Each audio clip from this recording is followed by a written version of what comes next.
Buen día. El día de hoy el tema que vamos a hablar es carcinoma gástrico. Como pueden ver, el tema es demasiado amplio. Solamente vamos a enfocarnos a la definición del carcinoma gástrico, que es el cáncer que vamos a hablar. Y sobre todo está orientado esta exposición a los factores de riesgo para adenocarcinoma o carcinoma gástrico. Y vamos a hacer una breve introducción en la clasificación histológica de los tumores gástricos. Muy bien, empecemos. El cáncer gástrico es un conjunto de enfermedades heterogéneas que abarcan un amplio espectro. El tema que vamos a considerar va a ser básicamente el hablar del acarcinoma o adenocarcinoma gástrico, que representa el 90 al 95% de todos los cánceres gástricos.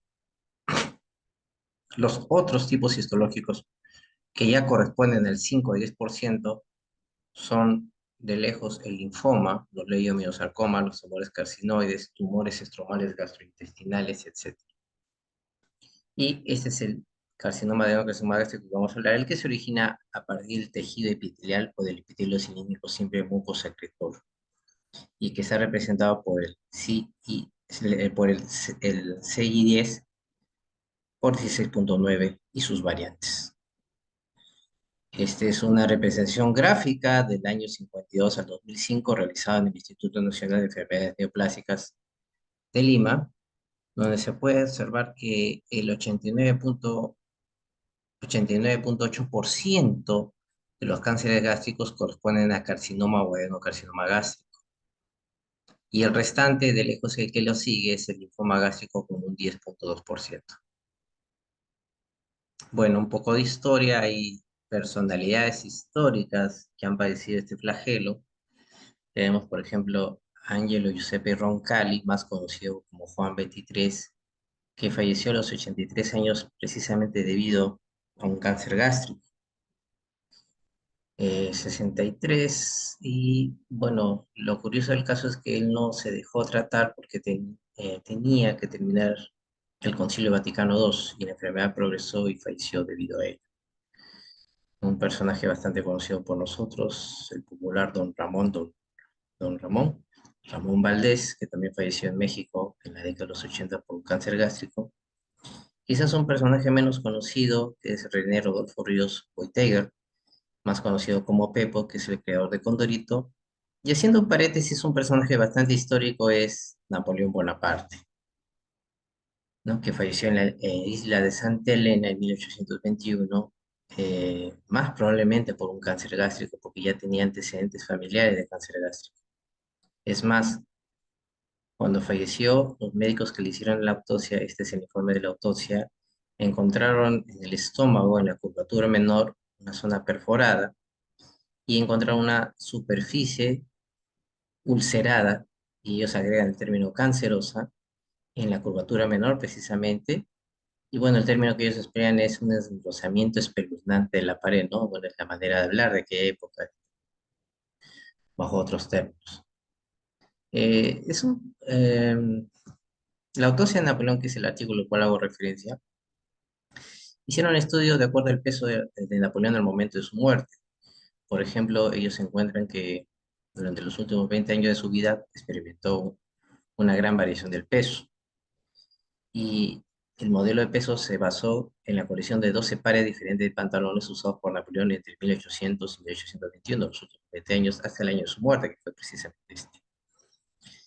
Ellos sugieren que más o menos él subió de peso de 67 kilos a 90 kilos para el año de 1820, un año antes de su muerte, y que precisamente en el último año, ¿no? Se observó una pérdida de peso de 11 kilos en el último año de su vida. Además que midieron la grasa subcutánea durante la autopsia, que era de 1.5 pulgadas, algo así como 3.8 centímetros, ¿no? Donde se ve una reducción de la misma, comparado con un grupo control de aquella época con otros pacientes. Un poquito hablando de la histología, ya hemos dicho que el tema que vamos a conversar es básicamente carcinoma adenocarcinoma gástrico. Esta es una clasificación de la OMS donde pues tenemos tumores de tipo epitelial maligno y benigno, y el adenocarcinoma se clasifica y subdivide a su vez en adenocarcinoma no especificado de otra forma, el NOS, y los subtipos que van desde los micropapilares, mucoepidermoides, mucinoso, y el más conocido que es carcinoma células en el sello, el pobremente cohesivo, cuya clasificación ha cambiado, ¿no? Se me fue esto de acá. A ver, acá lo tenemos. Hay una clasificación del cáncer gástrico que es la clasificación de Lauren Harvey del año 1965, en lo cual destaca dos tipos, ¿no? Un adenocarcinoma o carcinoma de tipo intestinal que de todas formas, digamos, se penetran en el interior de la pared gástrica en formas tubulares o a veces papilares, y el difuso que está representado básicamente por células a nivel sello y hasta un 15% de los casos pueden ser mixtos, ¿no? Es la creación de Lauren y Harvey.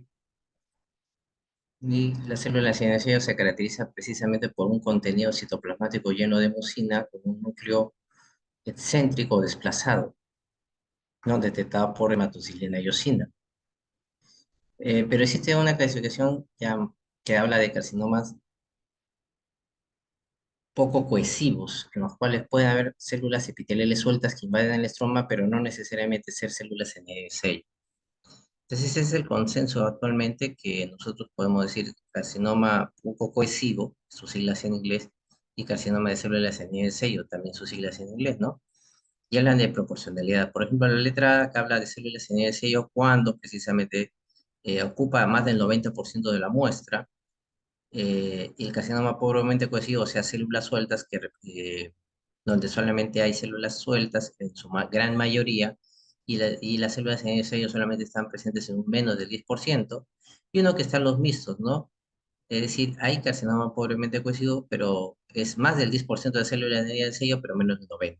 Entonces, un amplio rango de espectro. Pues no es lo mismo hablar carcinoma poco cohesivo y que es sinónimo de células en el sello. Entonces, las células en el sello están comprendidas dentro de los carcinomas pobremente cohesivos o poco cohesivos. Bueno, regresemos entonces aquí. El Colegio Americano de Patólogos en su última revisión considera los cánceres gástricos aquellos también que estén comprendidos en esta clasificación. ¿Cuál? Aquellos tumores que pueden afectar, como se observa aquí en el gráfico, la unión esófago-gástrica y cuyo epicentro del tumor se encuentra localizado más de 2 centímetros de la unión esófago-gástrica. A este tipo de lesiones, a este tipo de cáncer no se les considera cáncer de esófago, se les considera dentro del estadiaje de cáncer de estómago. Si bien es cierto, es una clasificación de carcinomas de la unión gastroesofágica, es importante tenerlo en cuenta en cuanto a su estadiaje. Entonces, también dentro del Colegio Americano de Patólogos lo considera como una evaluación de un carcinoma de estómago aquellos tumores en los cuales, si bien no invaden la unión esofagogástrica, como se observa acá, su epicentro del tumor está menos o menor o igual a 2 centímetros de la unión esofagogástrica. El dibujo creo que es bastante representativo para decir que estos dos grupos, estas dos entidades que están descritas acá, si bien son cáncer de la unión esofagogástrica, deben de evaluarse, estudiarse y estadiarse como un carcinoma de estómago. Entonces sí lo incluyen. Ahora, dentro de la clasificación tenemos el adenocarcinoma papilar. Acá dice que son lesiones esofíticas con extensiones tumorales alargadas en forma de fronda, o sea, como en forma de lechos con núcleos fibrovasculares generalmente de bajo grado. Si lo queremos ver al microscopio, más o menos lo podemos ver así. Miren, acá están las frondas o helechos, y miren la disposición que adopta precisamente el adenocarcinoma de tipo papilar, que se considera un cáncer gástrico de tipo intestinal según la clasificación de Loren y Harvey. Luego tenemos el otro cáncer que es el adenocarcinoma tubular, donde su nombre bien lo dice, son túbulos ramificados que están dilatados, eso es de una manera tubular pero dilatada, o en forma de hendidura o herradura, y que puede haber inclusive algunas variantes poco diferenciadas. Si lo queremos graficar, lo vamos a ver de esta manera, ¿no?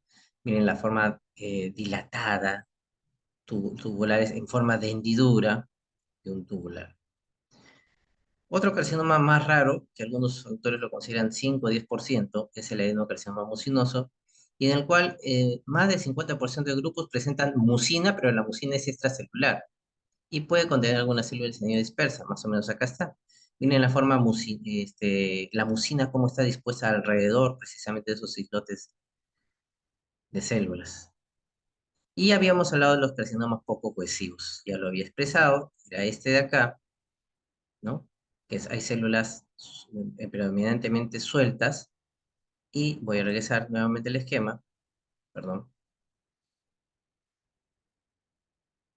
¿no? En el cual las carcinomas poco cohesivos, las células se identifican como células individuales, células sueltas, células aisladas o pequeños agregados, que como había dicho, infiltran el estroma. Y dentro de esa clasificación está el carcinoma de células en nivel sello. Y ya le dije que tiene, ¿qué cosa? Mucina alrededor, como una gota que desplaza el núcleo de manera extrínseca. Y la forma más rara son los carcinomas mixtos, que pueden tener tanto componente intestinal, o sea, papilar tubular, como carcinomas poco cohesivos. Esta es otra.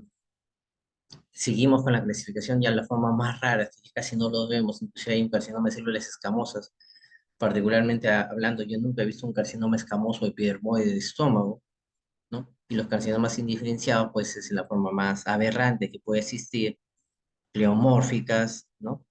Inclusive puede simular a linfoepiteliomas glandulares. Esas son formas, como les dije, más raras, ya de especialidad. En el año 2019, la Organización Mundial de la Salud, en cuanto a la etiología del carcinoma gástrico, que lo vamos a detallar más adelante, ¿no? Señala que la mayoría de los cánceres gástricos acontecen o digamos, se presentan de manera esporádica, ¿no? Ahora se considera que es un efecto inflamatorio crónico y que si queremos hablar de un factor biológico, incluyen el Helicobacter pylori como principal agente causante. No, recordar que el Helicobacter pylori es un carcinógeno de tipo 1 del año 94, según la Organización Mundial de la Salud, y hasta el 10%, y esta referencia, esta literatura o esta cifra varía, son de tipo familiar. Otros factores que son modificables en la etiología y patogénesis del cáncer gástrico, que ya les comenté que vamos a detallar más adelante, está el consumo de tabaco, ¿no? La irradiación previa, la dieta, y bueno, está relacionado con otros tipos moleculares. La clasificación es bastante heterogénea. Ya le dije que una forma de presentación son carcinomas pobremente cohesivos, y entre ellos está el carcinoma celular a nivel sello. Y bueno, dentro de la prognosis y predicción, ya entrando a la clasificación por de tipo biológico, de tipo molecular, está la terapia con HER2 y también con el virus de Epstein-Barr. Bueno, este es motivo de otro tema.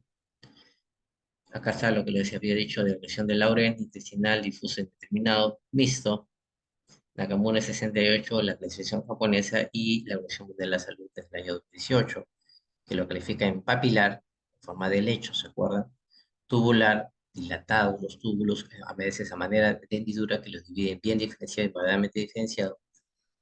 Los tubulares pobremente diferenciados, que ya se presentan como masas sólidas. Los carcinomas cohesivos, tipo células en el sello, o simplemente el carcinoma pobremente cohesivo, sin necesidad de células en el sello. Los mucinosos, la tipo variedad, y las variantes histológicas raras, como lo había comentado. Entrando de lleno ya a la parte de definición de carcinoma gástrico, el carcinoma gástrico o adenocarcinoma gástrico, eh, digamos, es una neoplasia maligna que se origina en el epitelio. Esto ya lo estamos hablando hasta la saciedad. El epitelio de la mucosa gástrica, epitelio cilíndrico simple, mucosecretor. Entonces acá tenemos lo que está marcando el puntero, viene a ser el epitelio, atraviesa toda la pared gástrica, tiene su componente serosa final. Entonces, si se origina el tumor acá en el epitelio, estamos hablando de un carcinoma.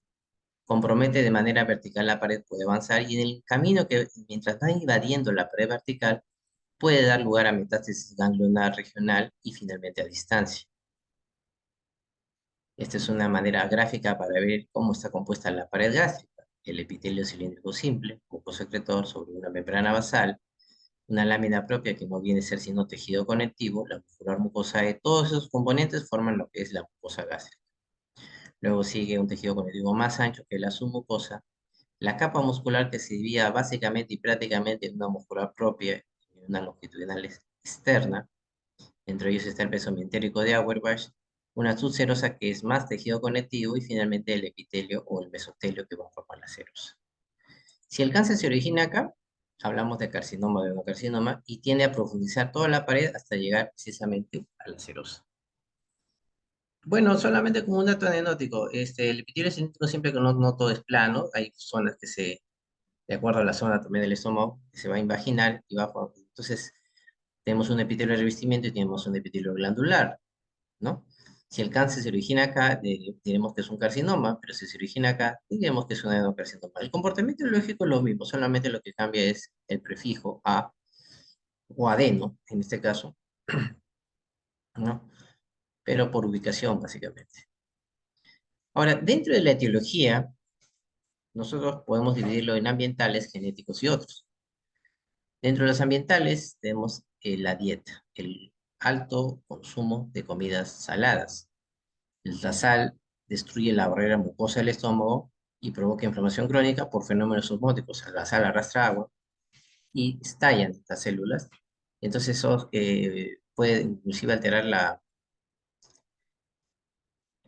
células parietales, disminuyendo la presión de ácido clorhídrico y favoreciendo el sobrecrecimiento bacteriano, el cual a su vez, al haber sobrecrecimiento bacteriano, hace que los nitritos se transformen en nitrosaminas, que son compuestos altamente cancerígenos. Otra etiología un poco conocida y menos frecuente son aquellas comidas contaminadas con aflatoxinas, que son micotoxinas producidas por el hongo Aspergillus, y que tendría más bien con relación con otros tipos de cánceres, incluyendo el cáncer de hígado, la baja ingesta de antioxidantes y el bajo uso de refrigeración inclusive, ¿no?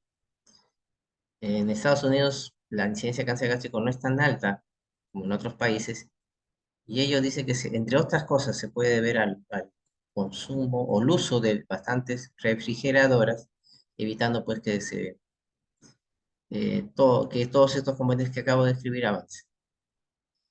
Otra cuestión ambiental es la baja condición económica. Se ha demostrado en algunos estudios, como el descrito acá abajo, creo, que el cáncer gástrico distal, o sea, que se acerca más al intestino delgado, es más propensa en aquellas condiciones, en aquellos pacientes que tengan baja condición socioeconómica y se observa más frecuentemente hasta 2 veces más en la población con ese bajo nivel socioeconómico.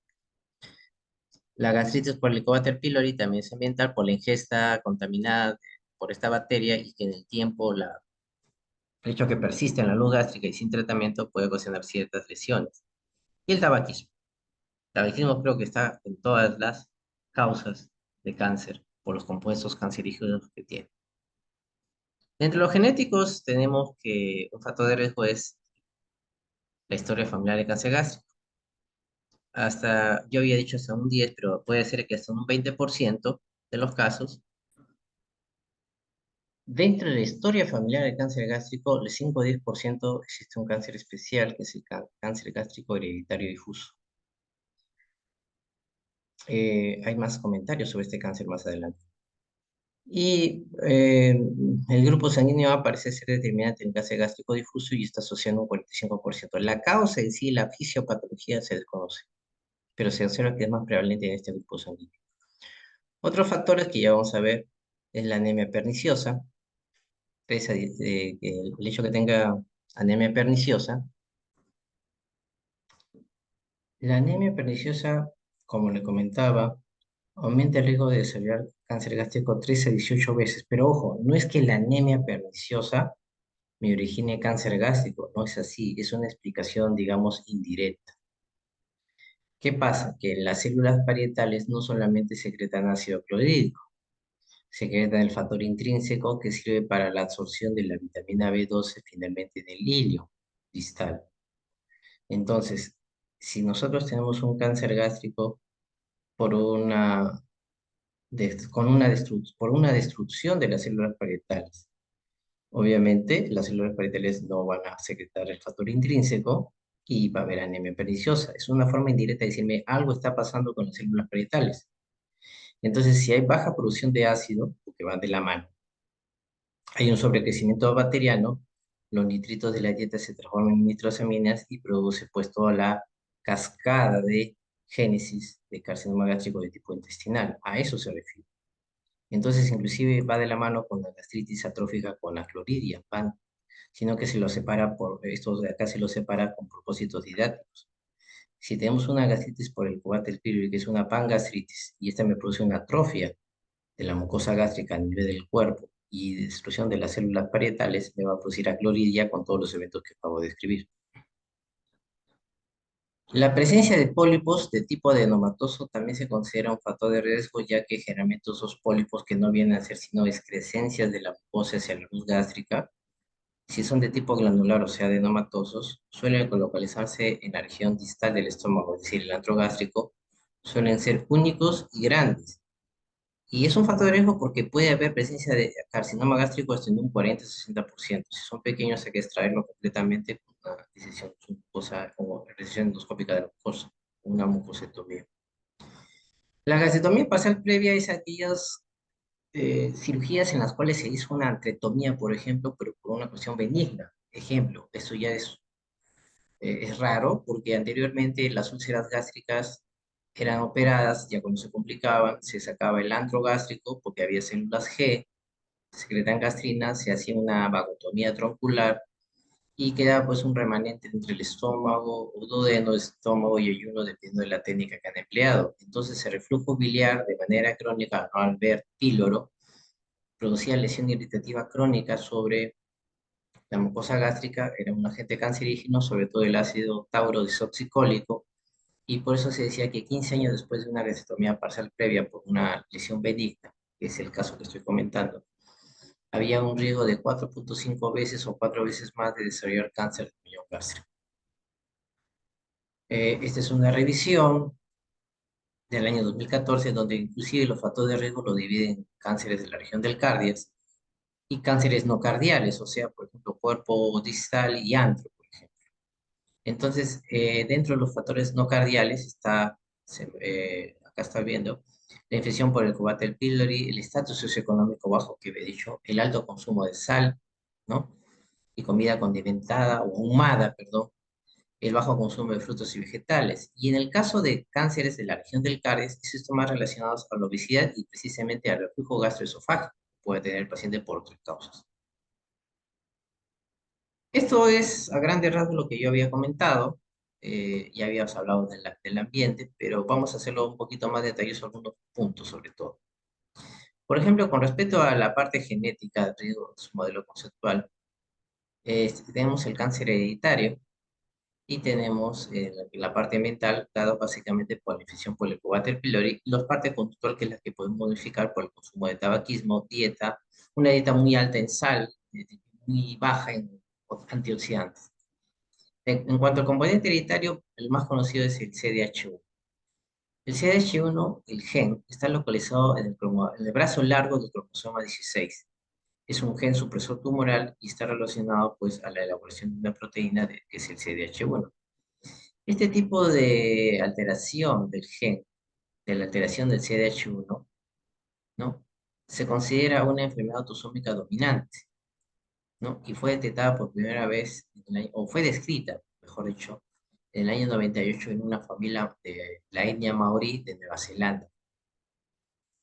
CDH1 es una glicoproteína transmembranal dependiente del calcio, participa en la adhesión de célula a célula y cuando existe este cáncer gástrico hereditario difuso, se encuentra alterado en un 30-50%. Quiere decir que no todos expresan pues alteración del gen supresor tumoral CDH.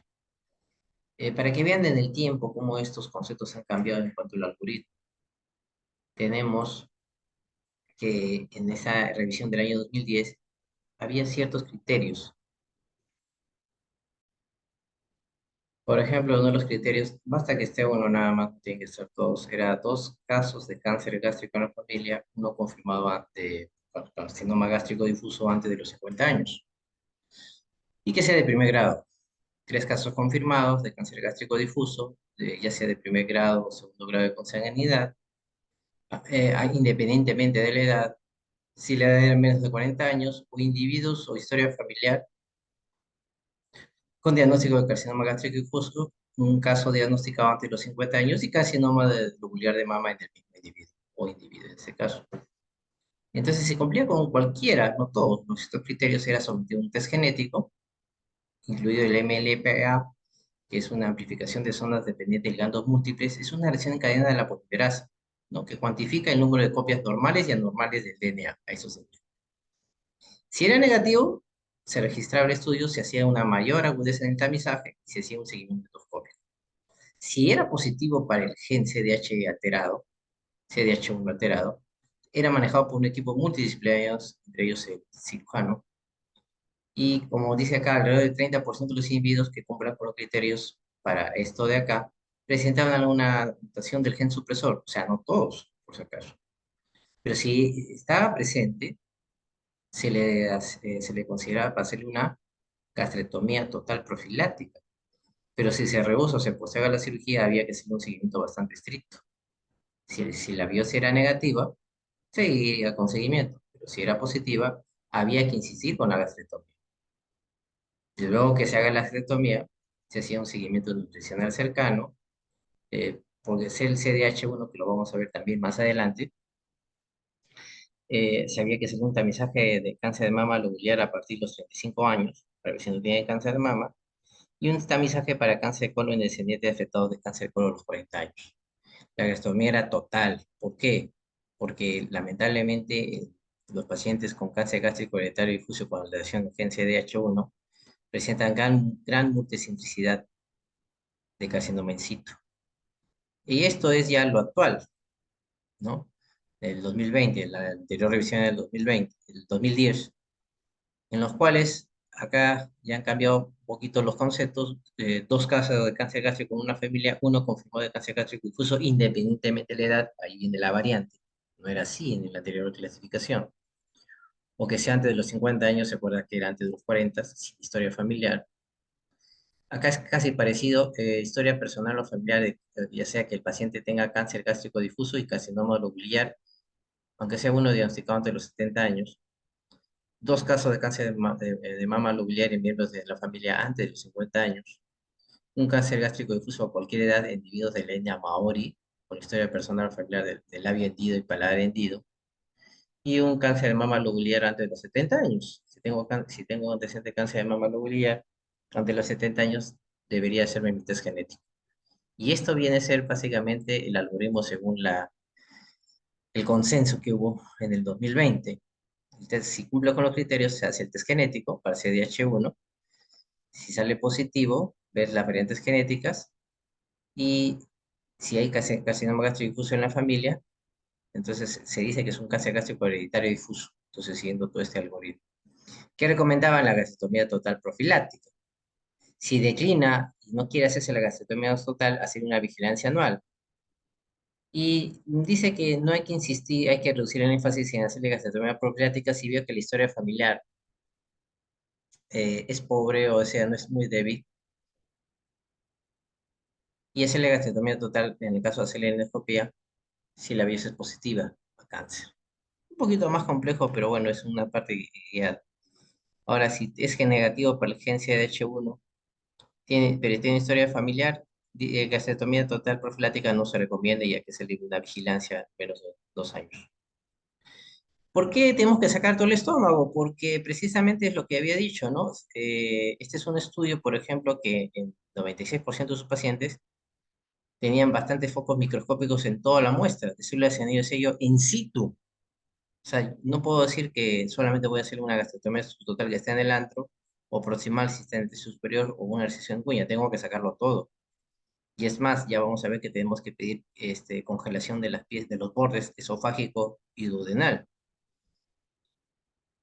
Ampliando un poquito más, no crean que solamente el carcinoma gástrico difuso, hereditario difuso, es el único síndrome, el único caso que me puede producir cáncer gástrico. Hay varios síndromes para hacer tamizaje. ¿Cuáles son?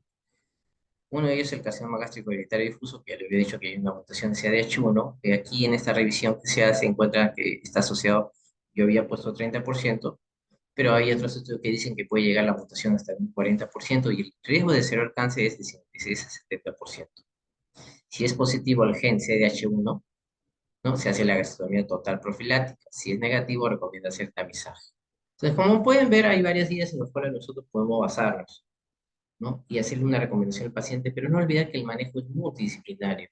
Tiene que ir de la mano por el gastroenterólogo, el genetista, el cirujano en sí, el nutricionista, etcétera. Ahora sí vamos a hablar de los otros síndromes familiares, en los cuales es menester necesario hacerle pues tamizaje. Uno es el síndrome de Peutz-Jeghers, donde hay una alteración del gen del CTK11 y que está alterado en el 70% de este gen, o sea, no todos los síndromes de Peutz-Jeghers estén alterados este gen, ¿no? Y el riesgo de cáncer gástrico es 29%, que recomienda hacer endoscopía digestiva alta a la edad de 8 años. Si hay pólipos, hay que hacerle cada 2 a 3 años la endoscopía. Y si no hay pólipos, no más exámenes hasta que tenga la edad de 18 años, ¿no? Y a los 50 años repetir la esófago-endoscopía o esófago-gastroendoscopía anualmente. La poliposis juvenil está acá en los genes alterados. Acá están los porcentajes del gen alterado, no todos, porcentaje, y es un 21% de desarrollo de cáncer gástrico. Se recomienda que a mediados de la adolescencia, 15, 14 años, o cuando es sintomático, hacerle una endoscopia digestiva alta. Si es negativo, repetir la endoscopia cada 3 años. Si encontramos pólipos en la poliposis juvenil, uno o dos pólipos, repetirlo ya no cada 3 años, sino anualmente. Y si hay múltiples pólipos o hay una poliposis bien marcada, hacerle una gastrectomía profiláctica.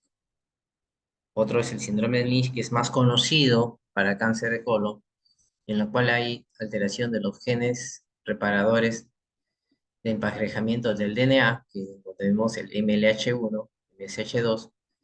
Estos genes están alterados hasta en un 10 a 60%, y si están presentes, el riesgo de cáncer gástrico es un 2 a 3%, y se debe hacer una endoscopia digestiva alta a partir de los 40 años. Si es negativo, repetirlo cada 3 años. Y el síndrome Li-Fraumeni, que hay alteración de P53, y el poliposis proximal del estómago de carcinoma gástrico, que es el gen de la APC, ¿no? El riesgo de cáncer gástrico es menos del 5%, por lo tanto no se recomienda hacerle pues un tamizaje estricto. Vamos, según qué dicen las guías de la Red Nacional Integral del Cáncer, conocida en inglés como el NCCN. Bueno, esto es lo que yo les decía. Cáncer gástrico hereditario difuso, el gen alterado es el CDH1, el patrón autosómico dominante. ¿Y cuáles son las recomendaciones para la detección? ¿No? Si es portador de una mutación de CDH1, se recomienda la gastronomía total profiláctica entre los 18 y 40 años de edad. Antes de eso se debe hacer una endoscopia digestiva alta, ¿no? Una basal. Y si se hace la gastrectomía, debe tenerse lo que le había dicho. Congelaciones de los bordes del margen proximal para ver si hay mucosa de esófago y margen distal para ver si hay mucosa del duodeno. ¿Por qué? Porque tenemos que asegurar que se ha extraído completamente el tubo gástrico. Si yo dejo, digamos, mucosa gástrica, ya sea en la parte proximal o distal, el riesgo de que pueda venir el cáncer es alto, porque recuerden que hay bastante carcinoma in situ multicéntrico. En estos pacientes no es necesario hacerle la altización ganglionar de 2, ¿ya? Y es más, no se recomienda hacerse, ¿por qué entre los 18 y 40 años? No se recomienda, eh, porque no se ha visto casos antes de 18 años. Entonces, no se recomienda hacer la gastronomía profiláctica antes de 18 años, pero puede considerarse en algunos pacientes en los cuales tengan algunos familiares que tengan diagnóstico de cáncer gástrico antes de los 25 años. Sí, no. Tuve a mi papá que tuvo cáncer gástrico a los 24, entonces se recomienda, pues, si está ahí, si existe la posibilidad de hacerlo antes de 18.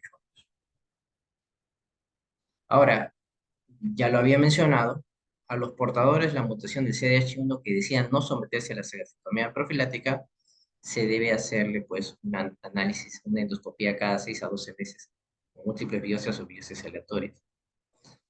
También el gen del CDH1 habían visto que está relacionado con ciertos tipos de cáncer de mama, que es el carcinoma nuclear, y de este carcinoma nuclear debe tener un seguimiento, de acuerdo a las guías.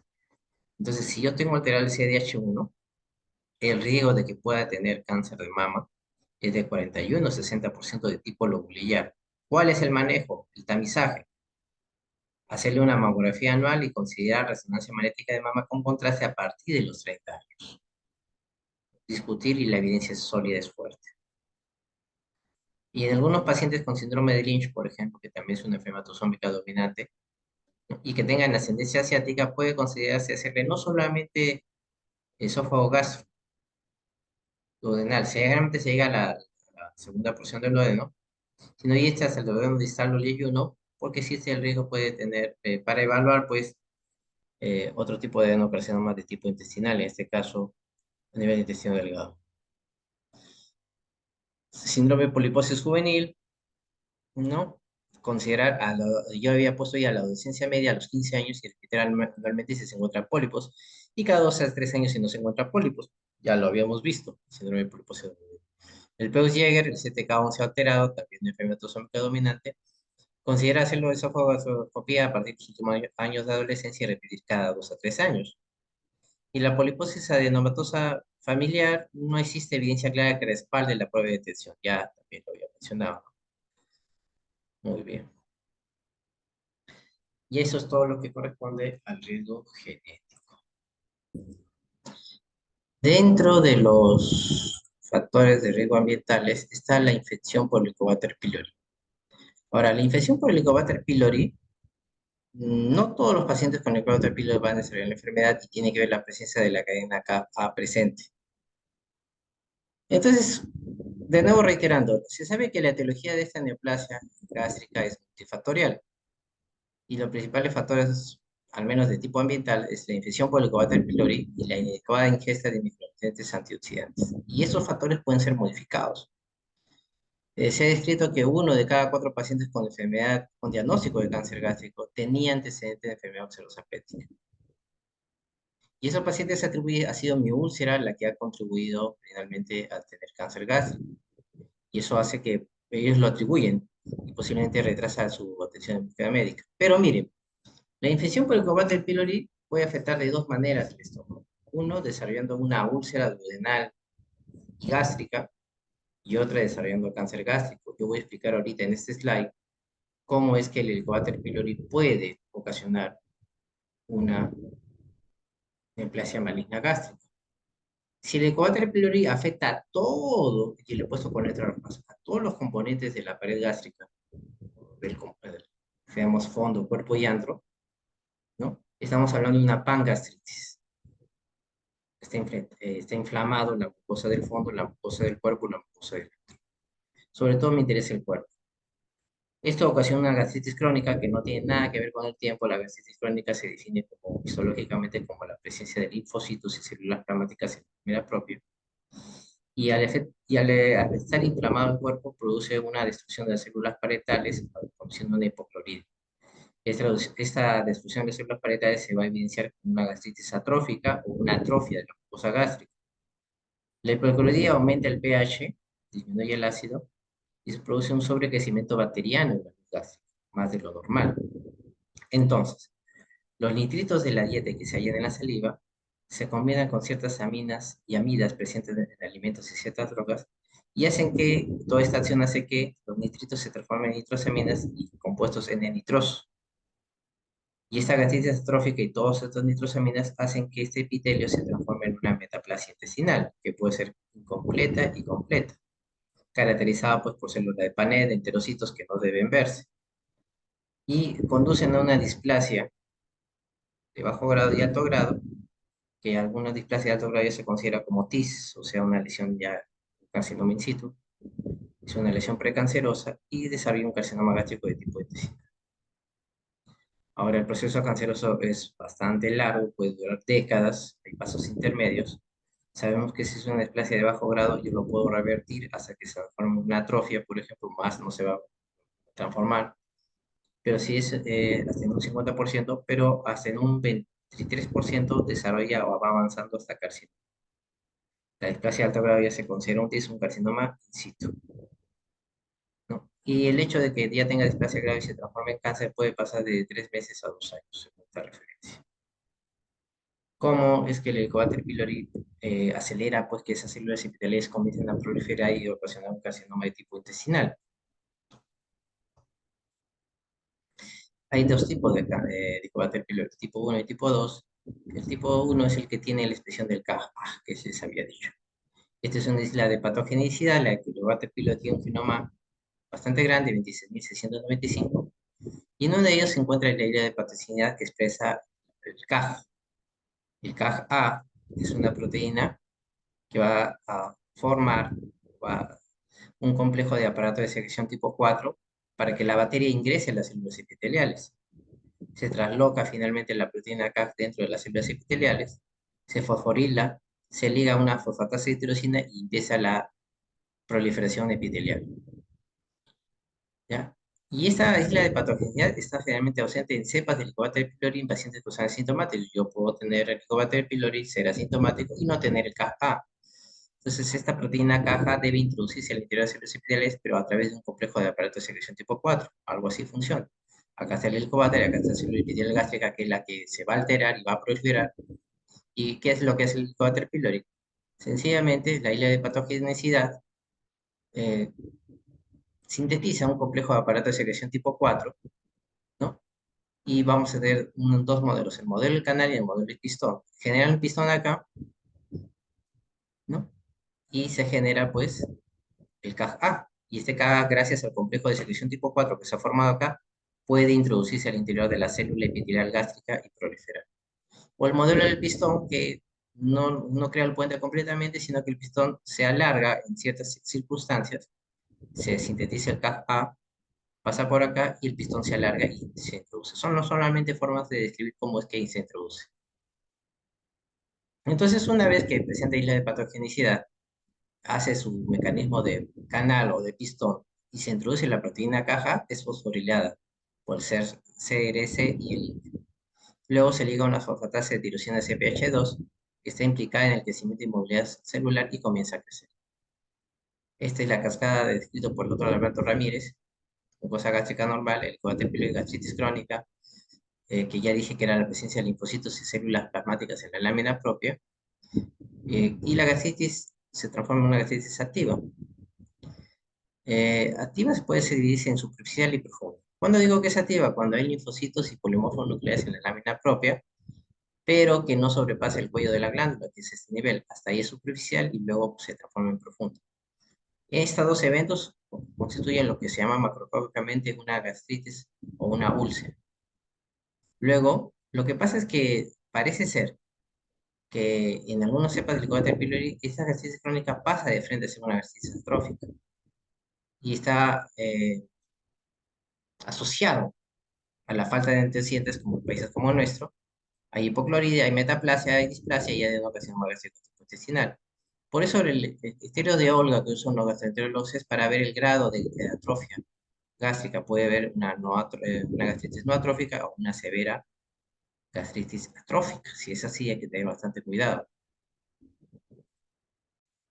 Ahora, antes de entrar a hablar de este trabajo, yo les dije que hay dos maneras que el Helicobacter puede actuar en el ser humano.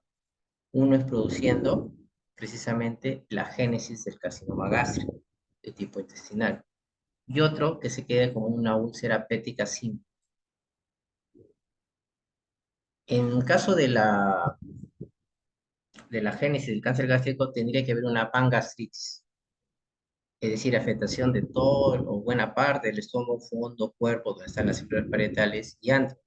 Y eso va a producir una atrofia de la mucosa gástrica, destrucción de las células parietales, hipocloridia, sobrecrecimiento bacteriano y formación de nitritos y nitrosaminas, compuestos nitrosos que son potencialmente carcinógenos y se transforma en una metaplasia gástrica, luego una displasia y finalmente un carcinoma. Ahora, a raíz de esto, del año 97, que es este trabajo de investigación, si la úlcera es básicamente gástrica, solamente está en el estómago, está asociado a un mayor riesgo de cáncer gástrico no cardial, o sea, del cuerpo llantro, ¿no? Un aumento del pH. Y eso está relacionado a veces por el uso indiscriminado de inhibidores de bomba de protones, que contribuyen a empeorar la situación. Entonces, la gastritis atrófica multifocal predispone a un paciente a una úlcera gástrica y a un cáncer gástrico del cuerpo llantro.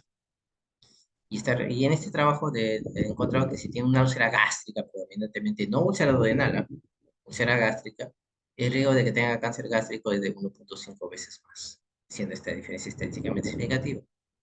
Pero si presenta no solamente la úlcera gástrica, sino también presenta úlcera duodenal, yo voy a decir que ese paciente básicamente tiene una úlcera péptica y que mejor que tenga un úlcera duodenal porque está asociado a una reducción del 40% de desarrollar cáncer gástrico. ¿Por qué? ¿Cuál es la otra patogénesis? Es esta.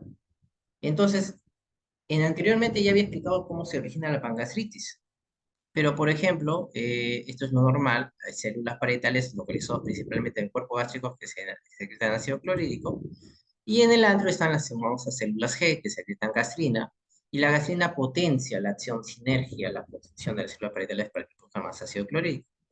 Pero tenemos un gran regulador también en el antro, que sean las células D, que secretan somatostatina y estos inhiben a las células G disminuyendo la producción de ácido.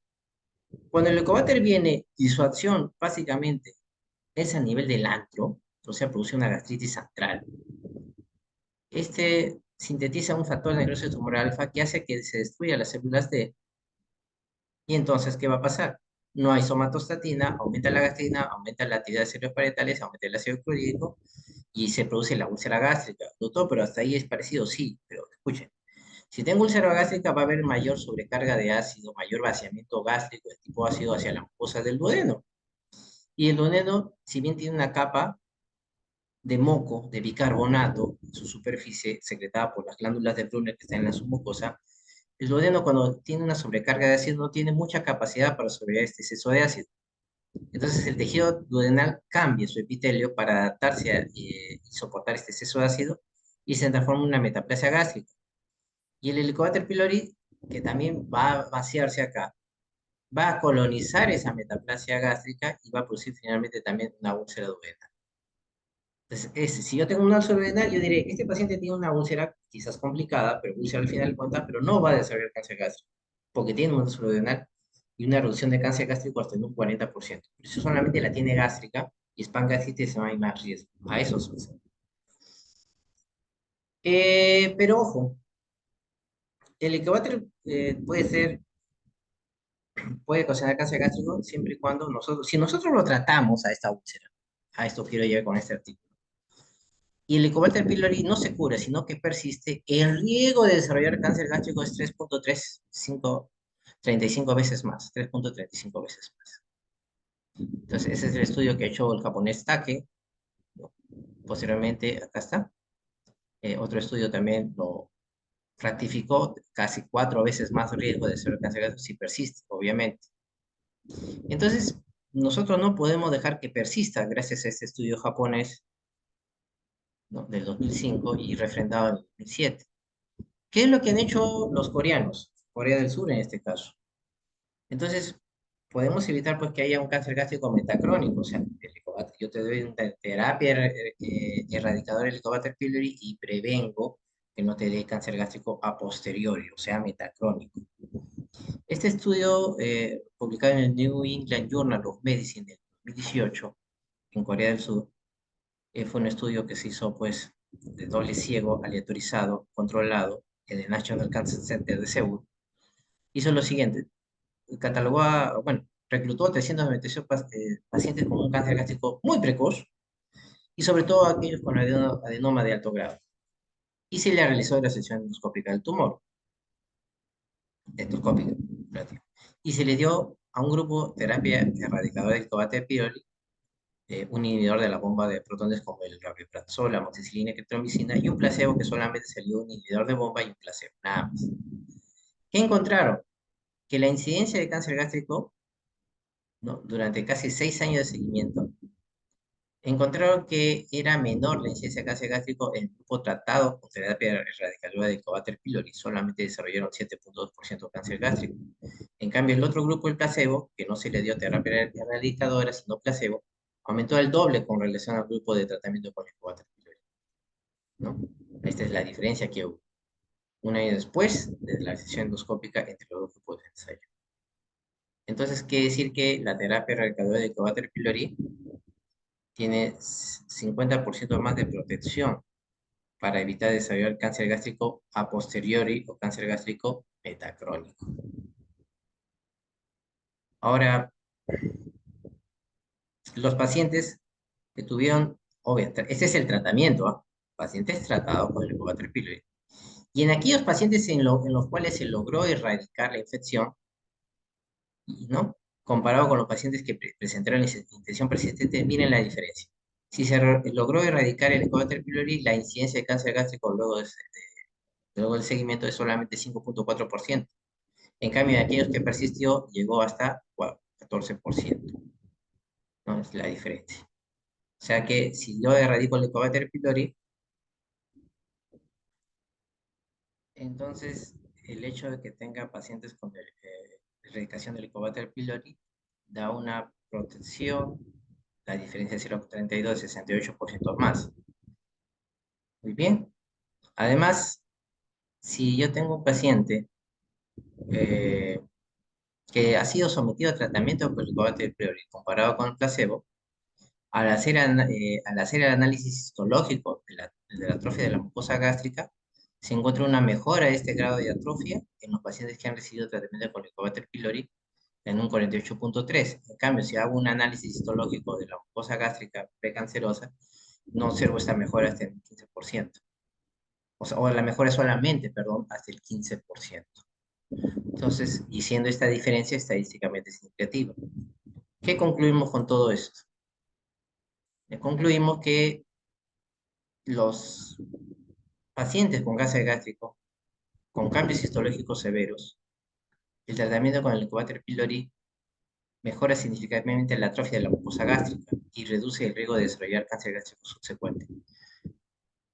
Es decir, recuerden que son pacientes cuyos criterios de inclusión han sido pacientes que han tenido un cáncer gástrico muy precoz, en los cuales se hizo una lesión endoscópica de la mucosa. Quizás puede haber un poco de sesgo ahí, y a aquellos con adenomas de alto grado. Entonces ellos dicen, si tengo otros pacientes, tengo que darle terapia rehabilitadora del Helicobacter pylori para evitar que desarrolle un cáncer gástrico quizás más avanzado, más invasivo. Entonces, el Helicobacter pylori como tratamiento erradicador siempre es bueno y hay que tratar de erradicarlo porque si persiste, como lo habíamos dicho, el riesgo de desarrollarlo subsecuentemente va a aumentar. Entonces, el consenso de Kioto sobre el Helicobacter pylori señala que la gastritis por Helicobacter pylori requiere tratamiento, esté o no esté asociado a ese síntomas, porque representa una infección que puede migrar a serias complicaciones, que va desde la úlcera péptica, en el mejor de los casos, hasta el cáncer gástrico, ya yendo más extremo. Entonces, ya pues existe pues una evidencia notable, ¿no? De la época de Rudolf Virchow, empezando por Pelayo Correa y hasta precisamente Robin Warren, uno de los descubridores de la bacteria del Helicobacter pylori, ganador del premio Nobel 2005, que relaciona el Helicobacter pylori al cáncer gástrico. Más del 50% de la población mundial está infectada por el Helicobacter, pero solamente el 1 a 3% de los infectados desarrollará el cáncer gástrico con el tiempo, ¿no? Esta es una revisión en la cual se observa pues, que el cáncer gástrico, desde que se ingiere el Helicobacter pylori por el agua contaminada, hasta el riesgo de desarrollar gastritis crónica y finalmente cáncer gástrico es bastante bajo, 0,5%. Entonces, si bien el carcinoma gástrico es un factor de riesgo, la carcinogénesis gástrica no puede ser solo explicada por la infección Helicobacter pylori, o sea, no le puedo achacar al Helicobacter pylori la causante de todos los males, pero sí debo seleccionarlo y tratarlo. En esta revisión de Alberto Ramírez del 2008 reseña que su porcentaje varía de 2 a 5%.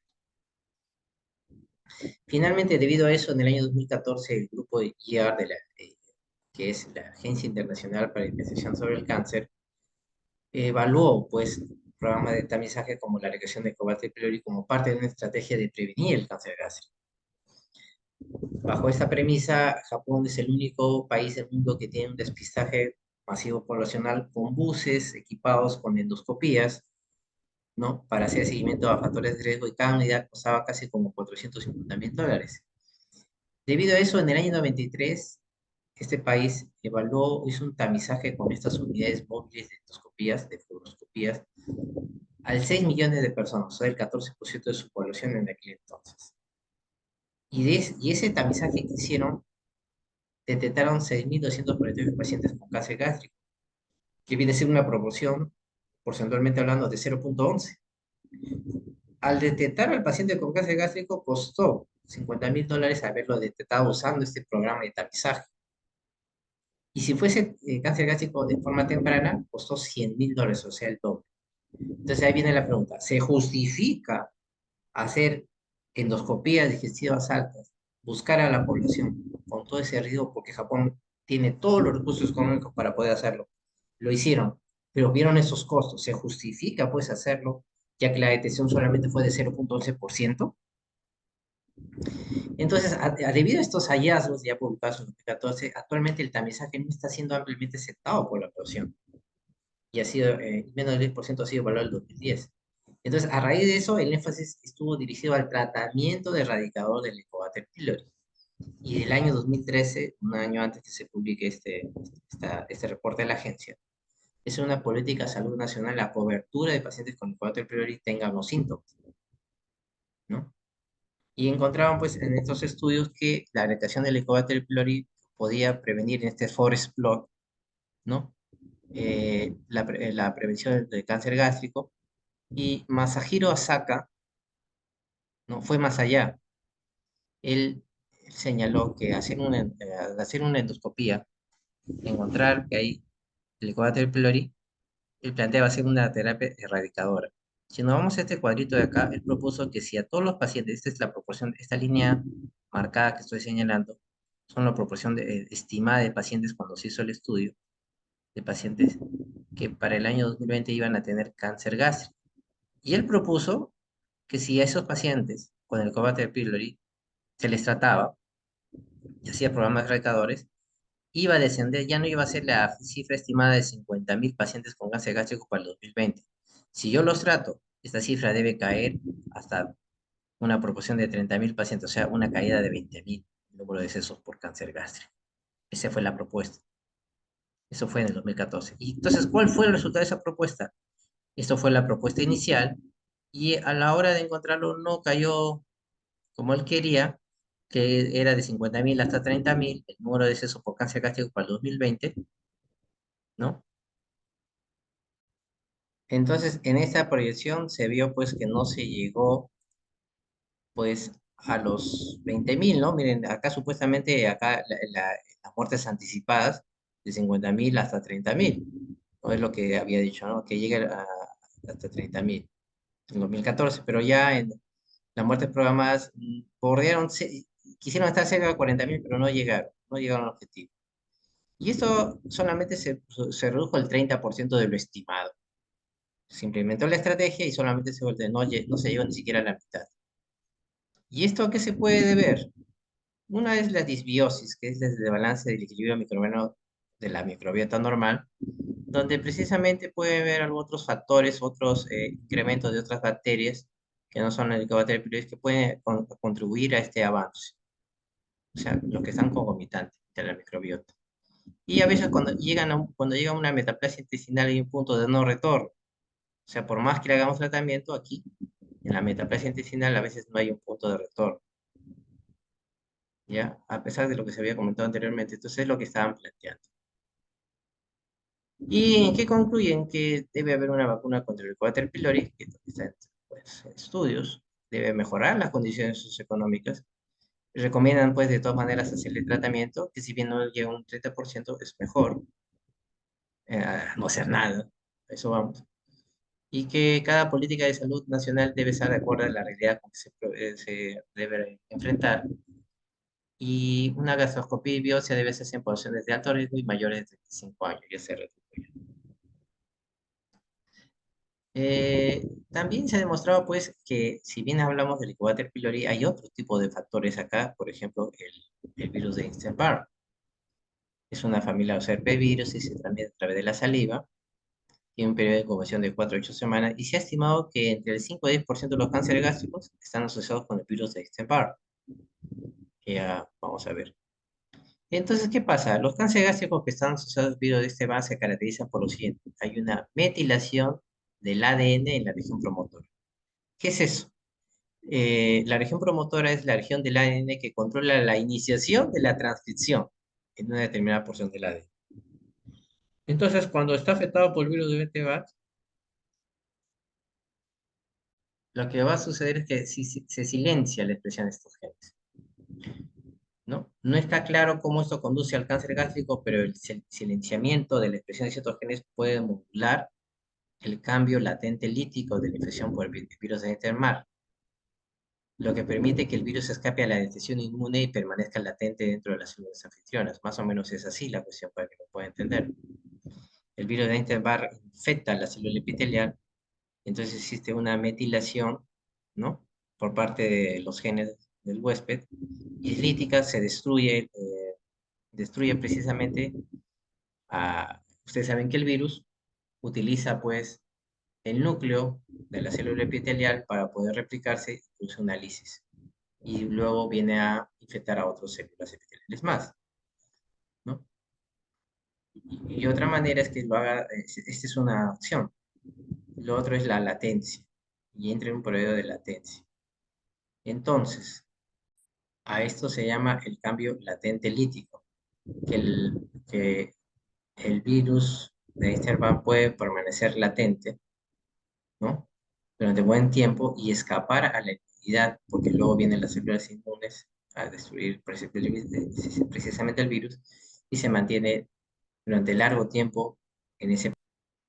Durante la infección latente, que es la que se trata de mantener acá, la presencia viral se expresa pero de manera restringida y durante esa etapa el virus, entre comillas, inmortaliza la célula, estimulando la proliferación, induce la expresión de ciertos factores y favorece la evasión de la apoptosis y la respuesta inmune.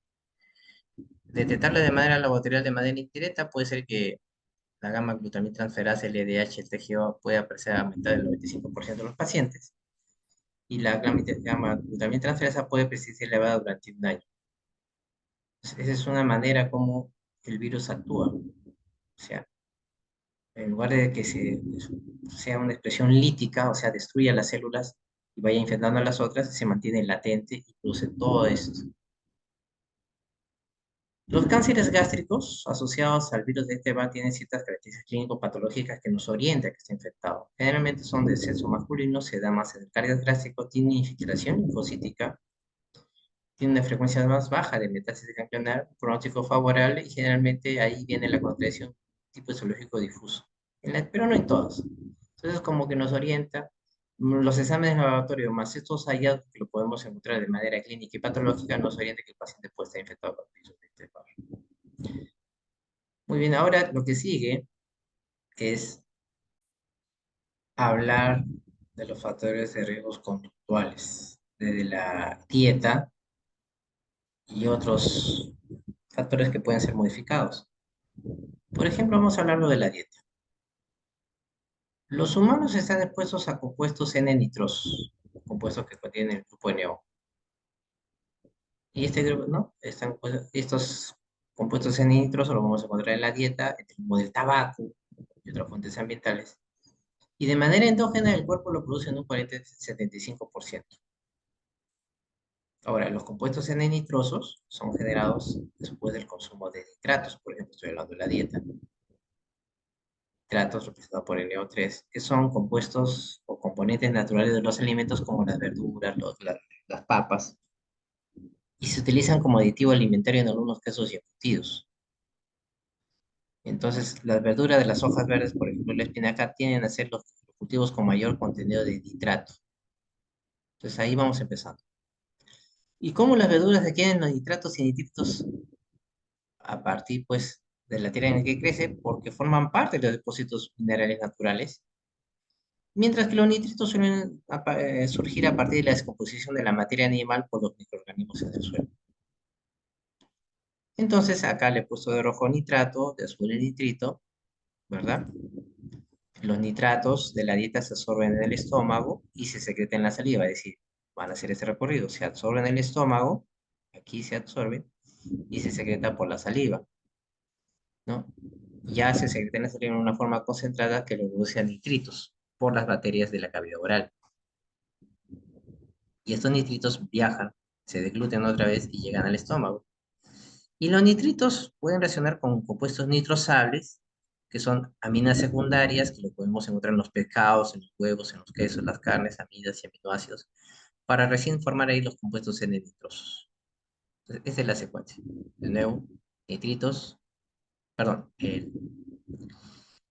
acá está, ahí está, nitrato, la animación me juega una mala pasada, ahí está, el nitrato, que no tiene mucho tiempo, a veces algunos no mastican y no tragan, llega al estómago, son absorbidos, y, ¿no? Llegan otra vez secretados en la saliva y ahí recién las bacterias orales hacen su acción y se transforman en nitritos, y esos nitritos llegan a la cavidad del abdomen, que luego con la ingesta de pescado, huevos, quesos o carnes que tienen aminas secundarias se transforman en compuestos N-nitrosos.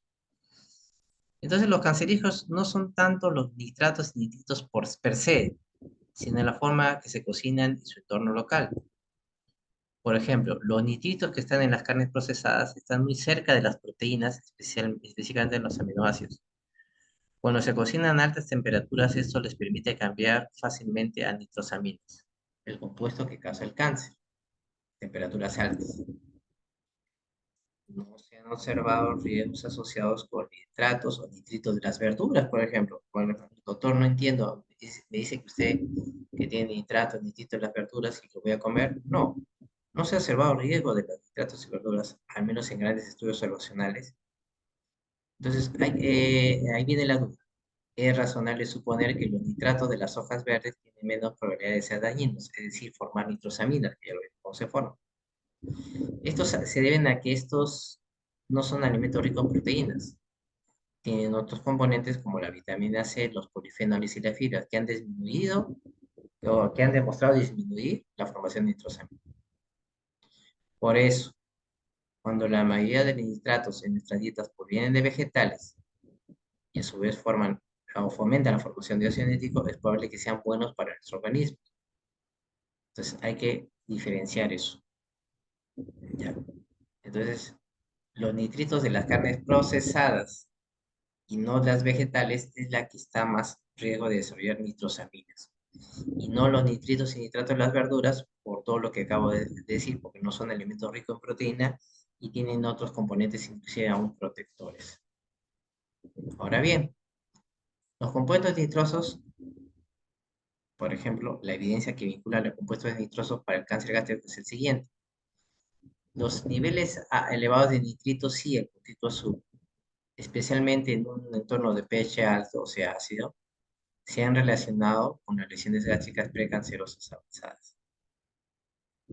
Bien. Ahora bien,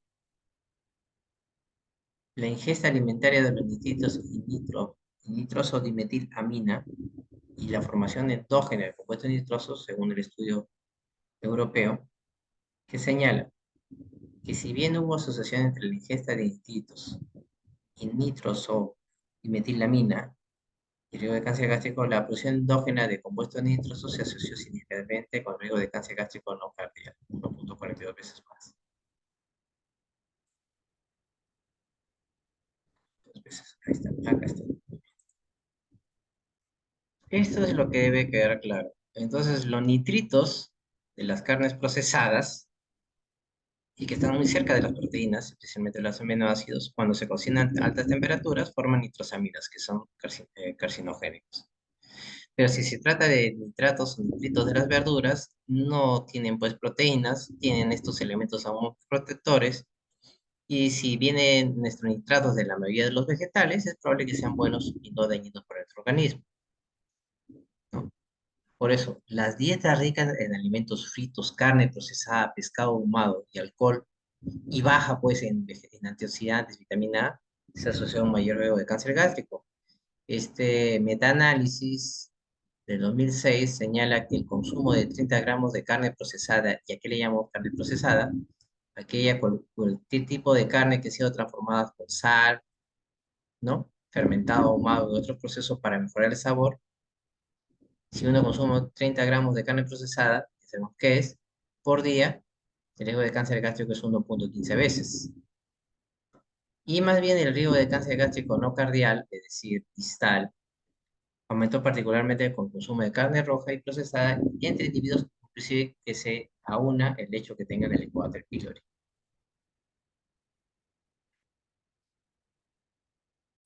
Esto había sido refrendado por la Agencia Internacional de la Organización de la Salud por la Prevención con el Cáncer del IAR, publicada en el 2015, y señala pues, que existe una asociación positiva entre el consumo de carne procesada y cáncer de estómago. Sin embargo, una mayor grupo de trabajo concluyó que no había suficientes pruebas en seres humanos para decir que es carcinogénico, pero la asociación positiva sí está. ¿Cuánto es el riesgo? Esa es la otra cosa.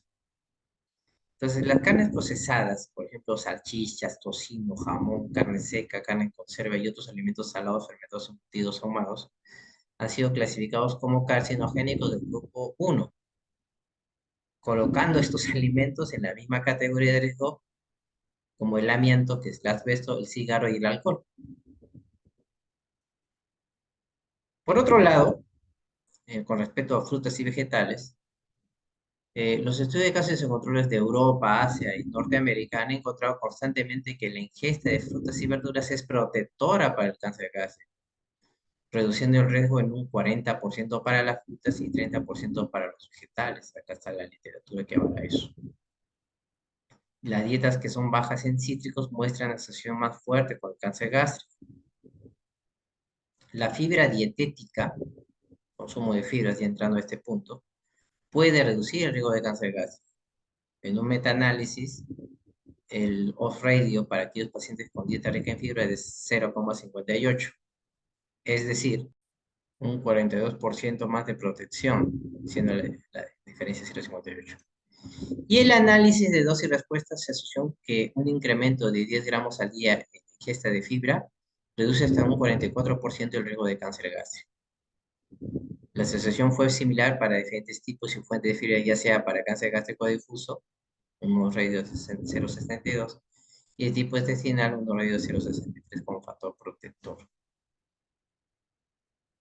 Siguiendo con el consumo de fibras, este estudio del EPID Eurgas encontró que la fibra de cereal, pero no de otro tipo de fibras, tiene un fuerte papel protector para el cáncer gástrico de tipo difuso, con un hazard ratio de 0,43, pero no para el tipo intestinal. Pero sin embargo se necesitan estudios adicionales para confirmar estas relaciones. Este es un metaanálisis, estudio de cohortes y causas y controles, donde se encuentra pues que con respecto al consumo de lácteos, ¿no? Si es un factor protector para cáncer gástrico, los estudios son contradictorios. Por ejemplo, están los estudios de cohorte y los estudios de causas y controles. Los estudios de cohortes llevados a cabo señalan pues que sí es un factor protector con un riesgo relativo de 0,76. En cambio, los estudios de causas y controles no llegan a esa misma conclusión.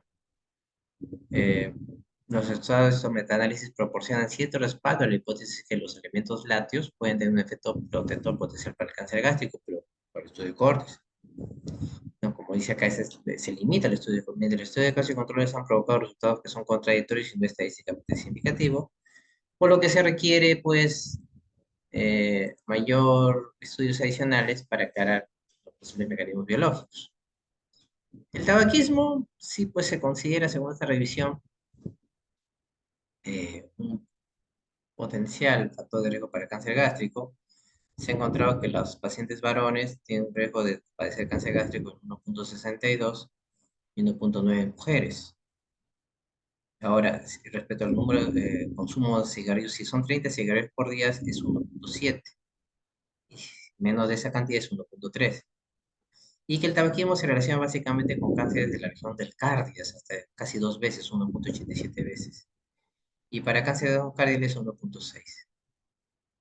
La razón de riesgo hazard ratio para los fumadores crónicos, o sea, los cibersmokers, fue de 1,45. O sea, el fumador crónico tiene 1,4 veces más riesgo de desarrollar cáncer gástrico.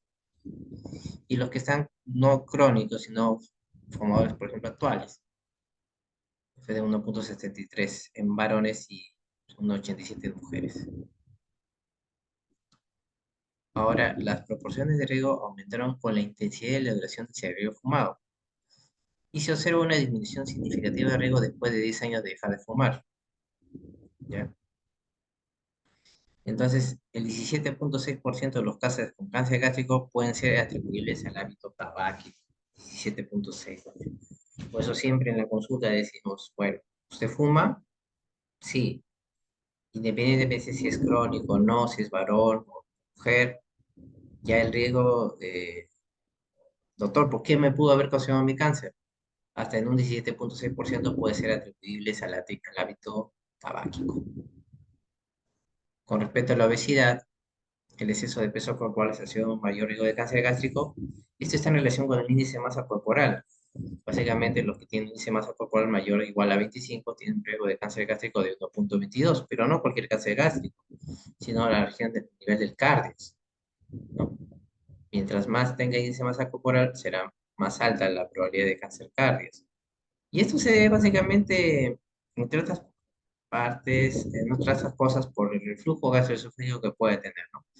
Este es un esquema en unidad de cáncer, cómo es que la oxidación de ácidos grasos, por ejemplo, en un individuo que no es obeso, la prolilhidroxilasa 3 produce una oxidación de los ácidos grasos, favoreciendo entonces la acción de los linfocitos CD8 de la inmunidad y haciendo una inmunidad antitumoral. Pero en un individuo obeso hay una mayor absorción de ácidos grasos. Esto ocasiona una disminución de la prolilhidroxilasa 3. Ya no hay una oxidación de los ácidos grasos, se van acumulando y por lo tanto ya no va a estimular y va a inhibir más bien la supresión de las células TSH y la inmunidad tumoral se queda disminuida. Eso es un motivo por el cual podría explicar el por qué la obesidad es un factor de riesgo. Ahora bien, este artículo sobre el tamizaje y la vigilancia para cáncer gástrico en los Estados Unidos que encuentran que la infección por el Helicobacter pylori produce un riesgo de cáncer en cánceres no cardiales, o sea, distales, hasta casi 3 veces, 2,97 veces. El consumo de cigarro está relacionado a cáncer de cardio hasta 1,87 veces. Igual la obesidad que acabamos de ver, cuando el índice de masa corporal es mayor de 30, es 2 veces más el riesgo de cáncer de la región del cardio. Y que independientemente de que sea no cardial, cardial, el alto consumo de sal posee un riesgo hasta 2,2 veces más de cáncer gástrico, la historia familiar 2,82 y la metaplasia intestinal hasta 6,4 veces más, ¿no? Esta es otra manera de explicar la secuencia de los factores y ver en qué momento podemos prevenir. Por ejemplo, la infección por el Helicobacter pylori y en menor medida por la Ixter-Barr hace que la mucosa normal puede llegar a ser una gastritis atrófica, luego una metaplasia completa, una displasia y finalmente un carcinoma. ¿Dónde podemos prevenir? Aquí, precisamente, con dietas y vegetales, tomando antioxidantes betacarotenos, ¿verdad? El consumo de vitamina C, alto en cítricos, o los antioxidantes como los polifenoles. Acá, por ejemplo, hay otros factores que no solamente la mucosa normal, la gastritis atrófica se puede ver afectada si hay un alto consumo de sal, si hay una dieta en sal, carnes ahumadas, las nitrosaminas que pueden favorecer el desarrollo de metaplasia incompleta displasia, al igual que el tabaquismo. Entonces podemos hacer una dieta nada de sal, no carnes humadas, eliminar el tabaquismo y el alcohol que produce esos estresos inflamatorios.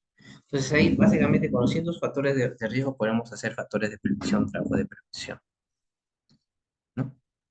¿Cuáles son los que se pueden realizar? Por ejemplo, la dieta y conducta, fruta, vegetales, leche, té verde, aumentar. Carne humana, hidratos de carbono y alimentos contaminados, disminuir. El Helicobacter pylori con antibiótico-terapia, bueno, vacunación no está disponible aún, igual que el virus de Epstein-Barr. Entonces, vemos cuáles sí son prevenibles, cuáles no, cuáles se puede hacer para la prevención. Ahora, ¿hay intervención farmacológica para el riesgo de cáncer gástrico? Bueno, este estudio, publicado en 2016, señala que el consumo de aspirina usado por 3 o más años de 100 miligramos al día reduce el cáncer gástrico hasta 0, bueno, acá se ha reído 0,4, o sea, 60% de protección o de ventaja. Y los inhibidores del COX-2, ejemplos, el Celecoxib, puede haber una 52% de reducción de presiones premalignas y ambos son útiles para cánceres, sobre todo no cardial, o sea, distal. Bueno, pero esta es una conducta a seguir, ¿no? O sea, sobre todo en la parte preventiva, ¿no? A manera de broma, pero es básicamente nuestra realidad. Cuando existen molestias gastrointestinales, en estos países es costumbre ir a consultar al doctor, pero en nuestro medio un poquito más acriollado, por así decirlo. ¿Qué hace el paciente que tiene dispepsia o molestias gástricas intestinales altas? Pues la farmacia se automedica o hasta el mismo farmacéutico la receta, ¿no? Esa es nuestra realidad. Va a lo que le dijo la vecina, al curandero, a la señora Tamales, etcétera, pero al final va al doctor. Entonces, la etapa preventiva es esa, ¿no? No solamente si tengo los síntomas, que no debemos llegar a esa parte, ¿no? Si ya las tengo, debe ir a un especialista, precisamente. El tiempo que transcurre entre la aparición de una célula gástrica cancerosa